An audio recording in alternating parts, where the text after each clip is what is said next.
Olá, graça e paz, tudo bom com você? Estamos aqui para continuar a nossa série de pequenas palestras sobre os 5 pontos do calvinismo. Hoje nós vamos abordar o terceiro ponto do calvinismo, mas antes de a gente começar a gravação desse vídeo, eu queria insistir com você para que você se inscreva no nosso canal, que você aperte o sininho para receber nossas notificações e dê um ok aí, ok? Nos ajude a divulgar esses vídeos. Bom, nosso assunto agora é o terceiro ponto do calvinismo, que é a letra L da tulipe, né? Então, tulipe, que é uma flor holandesa que serviu como acróstico para a teologia calvinista. Então, o T é total da aprovação, o U é uma eleição incondicional, e agora o L de tulipe, limitado sacrifício. E esse assunto faz a gente pensar na pergunta: por quem Cristo morreu? Se você faz essa pergunta para um arminiano, o arminiano vai dizer assim: Cristo morreu por todo mundo, todo mundo em geral. Então, Jesus morreu por cada pecador, por cada homem, por cada mulher. E qual é a visão calvinista do sacrifício de Jesus? Qual é a visão calvinista da morte de Jesus na cruz? Nós queremos começar dizendo que esse terceiro ponto do calvinismo, limitado ao sacrifício, também é conhecido como redenção particular ou redenção definida. Isso por quê? Porque, contrário ao que pensam os arminianos, que dizem que Jesus morreu por cada pessoa, Jesus morreu por cada homem, por cada mulher, nós entendemos que a morte de Jesus na cruz teve em vista a salvação daqueles que têm sido alvo da graça da eleição de Deus. Então, Jesus morreu para salvar de forma particular, Jesus morreu para salvar de forma definida aqueles a quem o Pai escolheu desde antes da fundação do mundo e mandou Jesus vir morrer por eles, derramar seu sangue por eles.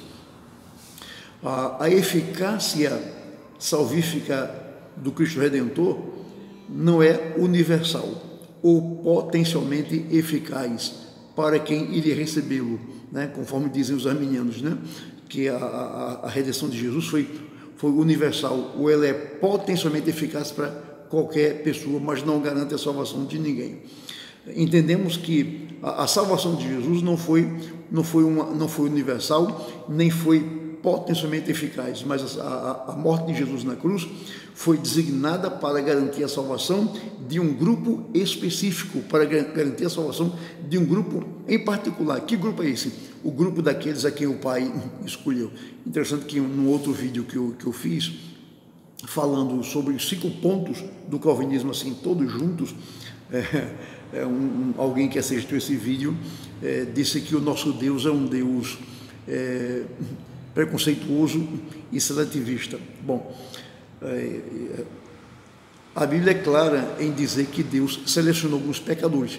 Preconceituoso Deus não é, né? Preconceituoso Deus não é, mas Deus, ele selecionou um grupo de pessoas para receber a salvação. E foi exatamente por esse grupo que Deus selecionou que ele mandou Jesus morrer e garantir a salvação deles. Então, Jesus não veio potencializar a salvação de todo mundo, de quem quiser ser salvo, mas Jesus veio para garantir a salvação de um grupo específico, de um grupo selecionado, ou seja, daqueles a quem o Pai escolheu desde antes da fundação do mundo.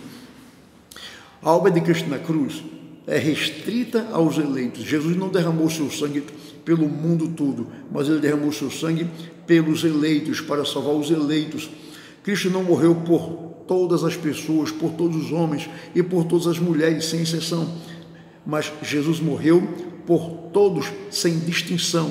Jesus morreu por todos, sem distinção de cor, de sexo, de posição social, nacionalidade.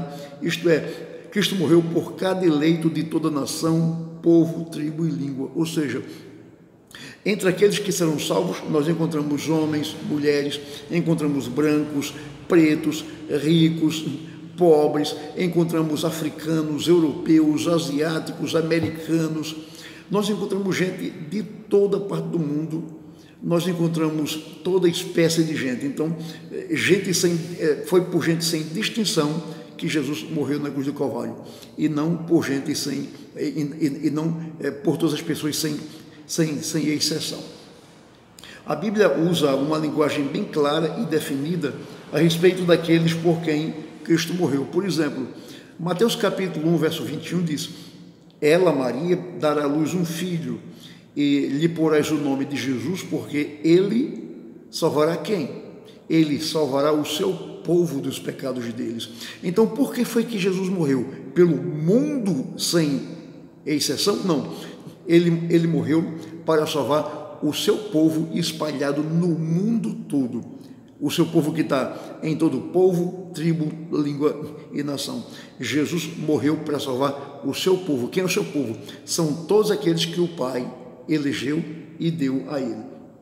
João capítulo 10, versos 27 e 28 diz: as minhas ovelhas ouvem a minha voz, eu as conheço e elas me seguem. Eu lhes dou a vida eterna, jamais perecerão e ninguém as arrebatará da minha mão. Então, por quem Jesus deu a sua vida? Ele é claro em dizer: pelas minhas ovelhas. Diz: apenas as suas ovelhas o seguem. Ele conhece apenas suas ovelhas de forma salvífica. Essas ovelhas o seguem e ele diz: eu lhes dou a vida eterna. Então, a quem é que Jesus dá a vida eterna? É a todo mundo? Sem exceção? Não. Jesus dá a vida eterna àqueles que foram escolhidos para serem as suas ovelhas. Jesus deu sua vida por suas ovelhas, por aqueles que o amam, por aqueles que o seguem, por aqueles que vivem de acordo com os seus mandamentos, de acordo com sua palavra. Por esses Cristo morreu. Atos capítulo 20 e o verso 28 diz: atendei por vós e por todo o rebanho, sobre o qual o Espírito Santo vos constituiu bispos, para pastoreardes a igreja de Deus, a qual ele comprou com o seu próprio sangue. Quem foi que Jesus comprou com o seu sangue? Foi o mundo inteiro? Foi o mundo sem exceção? Não. Jesus comprou com o seu sangue a sua igreja. Jesus derramou seu sangue para comprar a sua igreja e não para comprar o mundo. No livro de Efésios, capítulo 5, verso 25, Paulo diz: maridos, amai vossa mulher, como também Cristo amou a igreja, e a si mesmo se entregou por ela. Então, por que foi que Cristo se entregou? Pela sua igreja. Cristo não morreu para potencializar a salvação de quem quisesse no mundo. Jesus morreu para garantir a salvação da sua igreja, para garantir a salvação do seu povo. Então, como vemos, Cristo não deu sua vida por todo o mundo ou por cada pessoa do mundo, mas ele morreu por seu povo, ele morreu por suas ovelhas, ele morreu por sua igreja. Este é o testemunho da palavra de Deus. Pensar diferente é pensar contrário àquilo que a Bíblia ensina, pois o testemunho da Bíblia não é que Cristo deu sua vida para potencializar a salvação de qualquer pessoa, mas Jesus deu sua vida para garantir a salvação dos seus escolhidos, dos escolhidos de Deus. Daí então, essa doutrina também é chamada de redenção particular ou redenção definida, porque Jesus veio, quando ele veio morrer, ele veio pensando em pessoas particulares, ele veio pensando em pessoas definidas, ele veio pensando em mim, ele veio pensando em você. Se você é um crente em Jesus Cristo, ele, quando veio para a terra, quando ele se fez homem e quando ele subiu na cruz para morrer e derramar seu sangue, ele foi pensando em você de forma particular, de forma definida. Então, a morte de Cristo pagou a dívida apenas dos eleitos. Se Jesus pagou a dívida de todo mundo, então não tem mais inferno. Se Jesus pagou a dívida de todo mundo, então todo mundo está quites com a lei de Deus. Se Jesus pagou a dívida de todo mundo, então todo mundo vai para o céu, não existe, ninguém vai ser condenado. E a gente sabe que, na verdade, muitos vão ser condenados, muitos vão ser para o inferno. Então, como é que pode Jesus ter pago a dívida de uma pessoa e essa pessoa ainda assim ir para o inferno para pagar a mesma dívida? Deus não cobraria a mesma dívida duas vezes de uma pessoa. Então, Deus recebeu a minha dívida paga por Cristo. Eu tinha uma dívida, não podia pagar, Cristo veio e então pagou a minha dívida. Uma vez que Cristo pagou a minha dívida, Deus não pode cobrar de mim a mesma dívida que Cristo pagou. Então, como é que Cristo pagou a dívida de um pecador que está no inferno? E Deus cobra do mesmo pecador a mesma dívida, o pecador não paga e Deus o manda para o inferno. Jesus pagou a minha dívida, ele pagou a sua dívida, meu irmão, e uma vez que ele pagou a nossa dívida, então nós estamos quitos com Deus. Aqueles que estão no inferno, suas dívidas não foram quitadas, e por isso que eles estão lá, ok? Então eu espero que você tenha compreendido essa mensagem a respeito de por quem Jesus morreu. Ele não morreu por todos sem exceção, morreu por todos sem distinção de cor, de condição social, de raça, etc. Né? Então ele morreu por aqueles a quem Deus elegeu desde a fundação do mundo e enviou Jesus para morrer por eles. Então, Deus te abençoe, um grande abraço.